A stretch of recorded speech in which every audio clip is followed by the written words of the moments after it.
Hi, this is Erin Haskell, and I'm here again with Dr. Alexander Haskell, who is an MD and holistic doctor. And we are carrying on with our beautiful conversation about daily detoxification. The topic today is about weight loss and obesity when it comes in regard to detoxification. So do you want to elaborate on that? We're in this maybe a whole world of experience in this epidemic of weight gain and people having really difficult times losing weight. And certainly nutrition or diet plays a huge part with this, but and also thyroid hormones. It's the body's metabolism being slowed down for various reasons. But let's stick with the topic of toxins, chemical toxins that come into the system, and how they relate to weight gain and why they sort of inhibit or prevent weight loss. And I'll try to keep this really simple, but toxins are, pesticides and herbicides are primarily lipophilic, which means they love fat. And that fat could be the fat we have in our, fat cells, but also the layers of this sort of sheath around our nervous system, which is rich in lipids or fats or oils. So the body, when we inhale or ingest these toxins, the body tries to metabolize them and excrete them, but a good percentage of them are compartmentalized. The body wants to get these toxins into the least vital, least important cells in the body to protect the endocrine system in the brain. So they're shunted and compartmentalized in fat cells.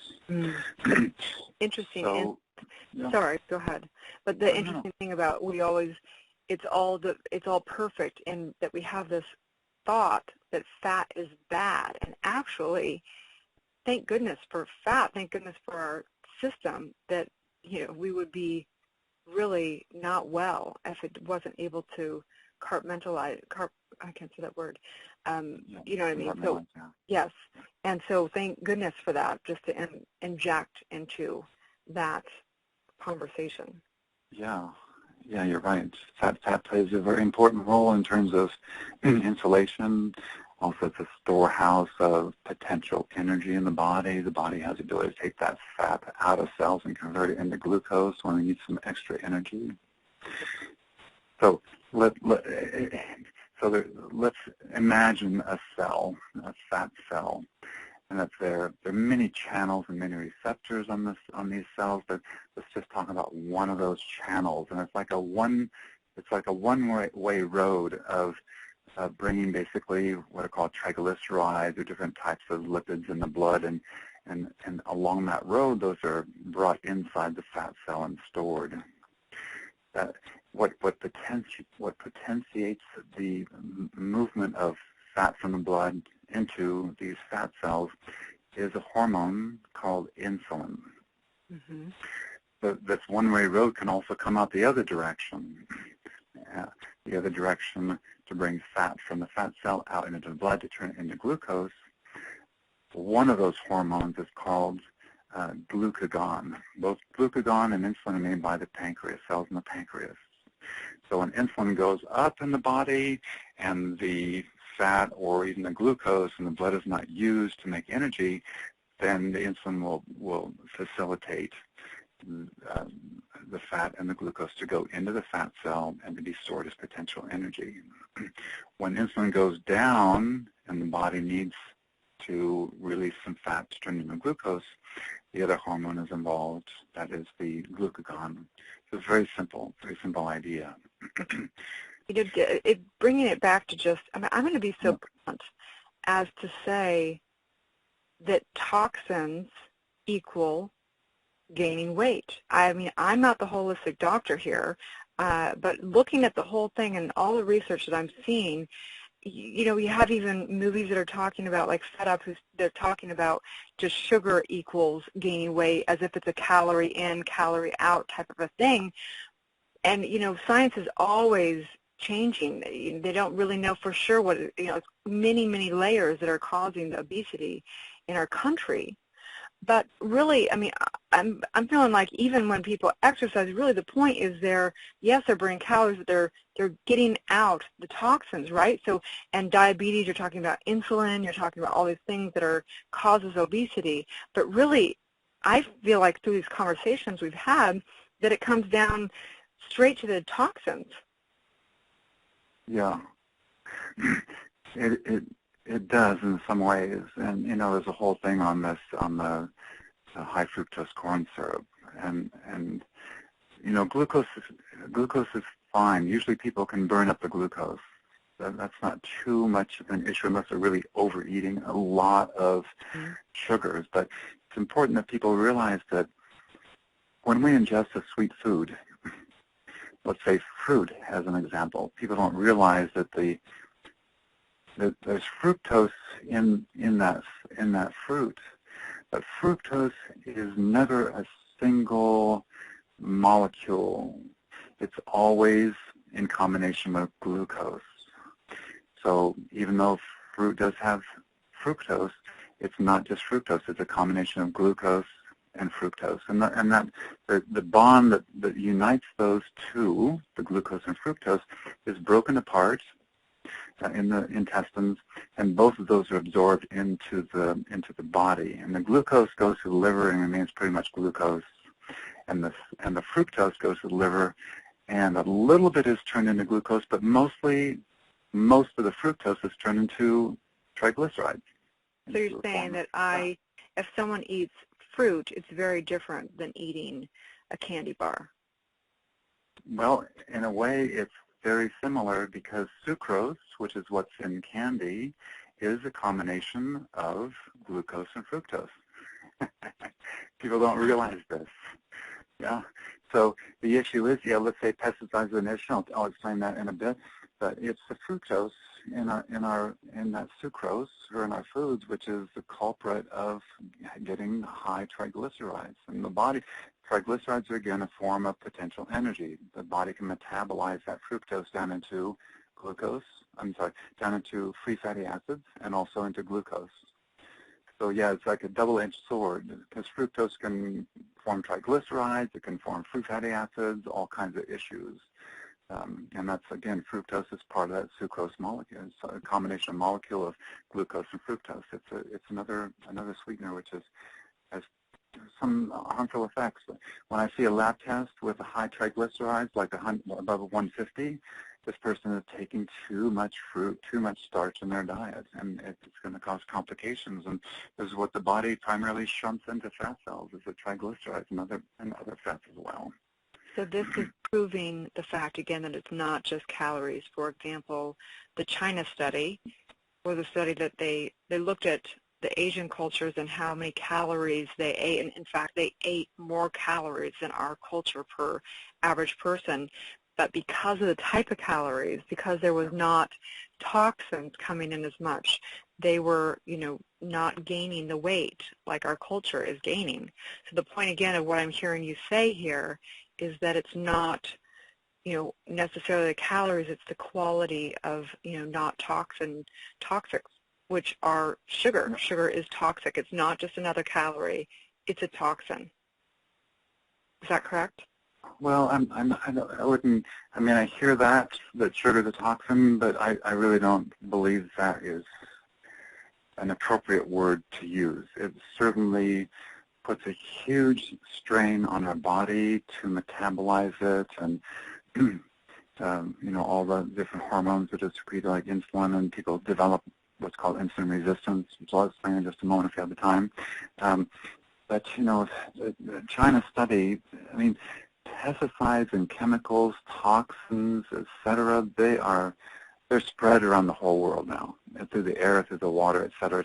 China's struggling with, majority of China is struggling with heavy metals just because of what they're using for fuel, primarily coal. And mercury toxicity, heavy metal toxicity is rampant in China now. We have other issues here, but the whole world is experiencing the burden of toxins, having to deal with and adapt to these toxins. Yeah. So back to Yeah. the topic of obesity, weight loss, and how that correlates with detoxification. Yeah. So the body senses these toxins coming in and causes somewhat of an alarm system to be turned on.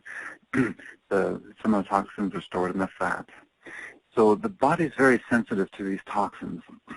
And when we try to lose weight, let's say it's through eating fewer calories, if the body does not have the calories or the fuel that it needs to function, then it wants to initially start pulling out some stored fat and turn it into glucose for energy.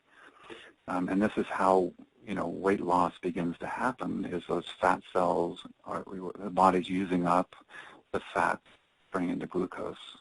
But when there's this toxicity and those toxins and chemicals are coming out and those residues are coming out of those fat cells and now in bloodstream, the body again goes into this state of alarm, into this state of stress. Oh my God, here's more toxins coming from somewhere.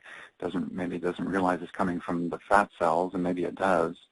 So what happens is in an alarm state, the body starts producing a hormone from the adrenals called cortisol. And that cortisol, that hormone, goes to the pancreas and says, I need to produce more of that hormone we talked about before called glucagon, which is going to help also to bring more sugar or more fats out of those cells, and more toxins now are coming out. The body goes into an alarm state again, starts increasing insulin to try to get some of that glucose back into fat cells. So it kind of shuts the trap of getting the toxins of the fat out of fat cells. So it disrupts the release of fat, so the body will no longer lose any weight. And this is an issue, especially with people that are overweight.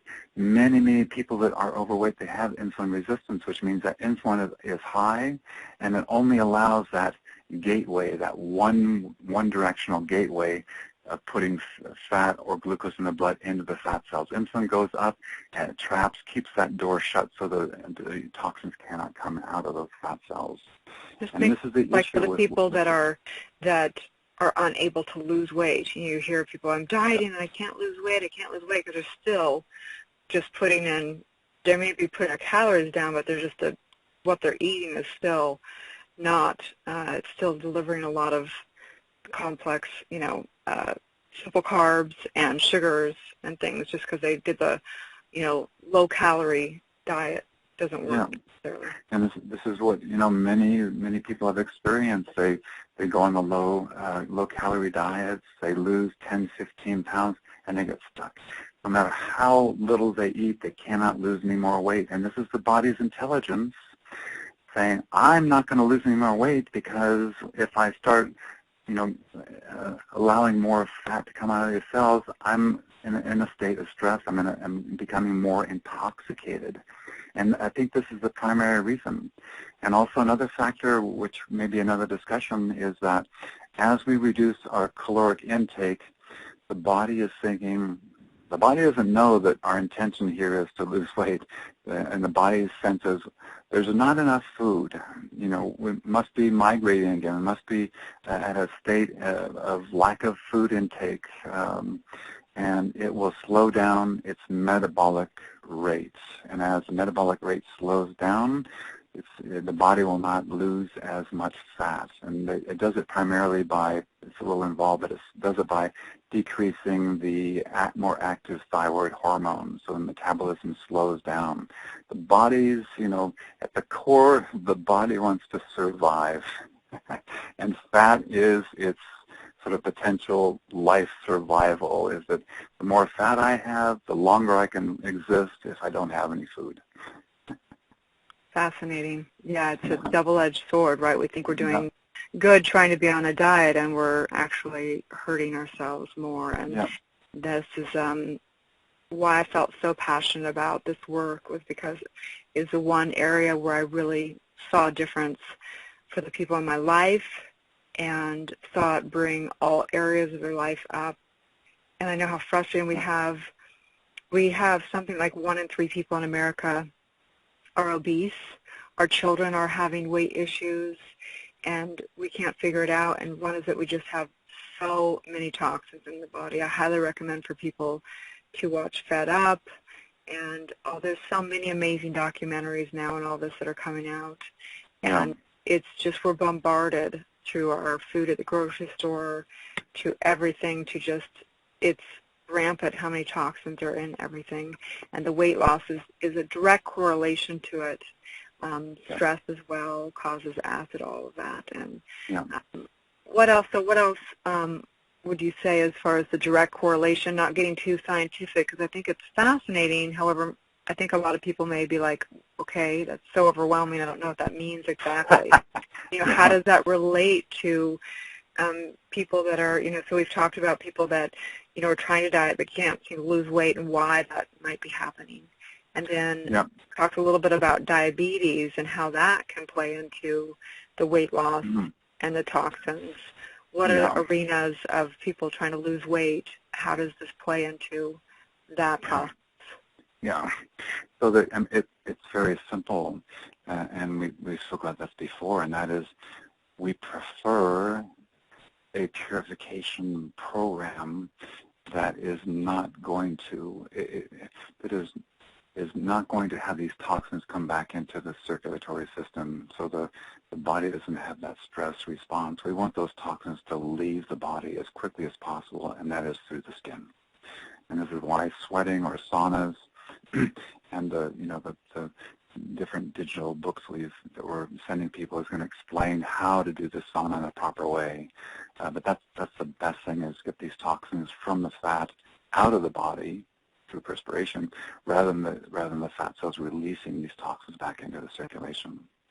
So we're already at 18 minutes, but I'd just like you to just finish up with how, why we recommend having an intense, initial purification and then maintaining versus just casually doing this over time, detoxing, because we've seen huge differences. And why do you feel like that's important coming from a holistic doctor?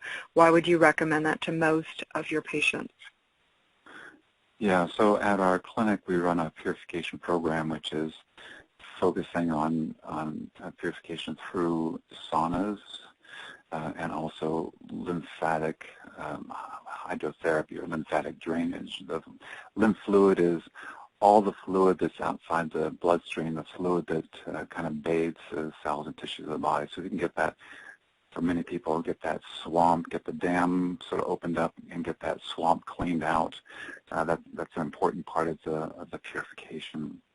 I think it's important to do it in a 30-day, because sort of the more intensely we can get the toxins out, the more rapidly people are going to feel better and motivated to go in this direction and make sure that it becomes part of their lifestyle. I agree. It's not like we're going to release all the toxins and the person is going to feel the full vitality in 30 days, partly because no matter how careful we are about reducing our exposure, it's happening. We can't avoid unless we're living on some mountains out in the middle of nowhere. So it really has to become part of a person's lifestyle. And 30 days is really a way of integrating a new lifestyle for people. Yeah, sometimes I think it's easier to go a little bit extreme, because it just is a jump start and it gets you excited about seeing results and feeling some of it and going long term. I can't imagine how long it would take if you did a 30-day program intense versus just casually doing. I'm sure it'd be a huge difference. But we have many more conversations about this, and it's a great, thank you for the great overview of how detoxification directly relates to weight loss and obesity and diabetes and all the above. So thank you for that, Dr. Alex. Thanks, you guys.